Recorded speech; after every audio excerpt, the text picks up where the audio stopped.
she wants to do is to be reunited with them. She is one of the 400 children involved in the Wayne County Foster Care Program. And in a few minutes, we're going to learn a little bit more about Annabelle and how we can help her.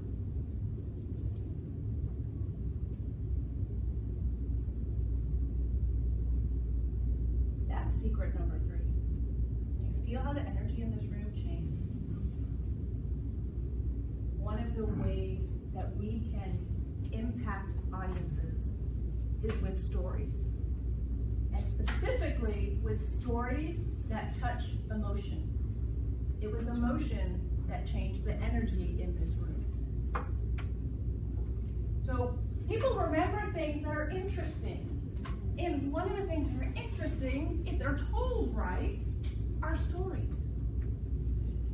So as business owners, as speakers, as motivational speakers, the more stories you can fold into your presentations and the more emotion you can tap into with those stories, the more you're going to move your audience to change. It's emotion that opens us up, that lowers a barrier and opens us up to a possibility of change. Now, that change might be to donate, to help Annabelle. It might be to buy, make the decision to buy. Maybe it's changing behaviors, but it's change. So a few tips about storytelling. When you're going to tell a story, you're going to tell a story about diving off a cliff. Don't start that story at the bottom of the hill.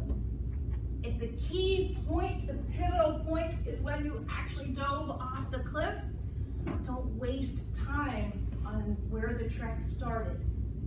If what happened that changed your life happened on Sunday, don't start your story the previous Thursday if it wasn't involved. So when you're telling a story, provide just enough background and to set context, backstory and background to set the stage and the context for the action to happen. It allows you to keep your audience's attention and to grab them. And whatever you do, don't start off by saying, let me tell you a story. Because for some reason, we love stories, but adults hate to be told we're going to be told a story. I don't know why. I'd love to do some research about that. Notice I didn't say, let me tell you a story about Annabelle. I just jumped right into Annabelle's story. So don't say, I'm going to tell you a story. Or let me tell you a story about Annabelle. Jump right in. Because that changes lanes and grabs attention. Who's Annabelle? What's that little girl?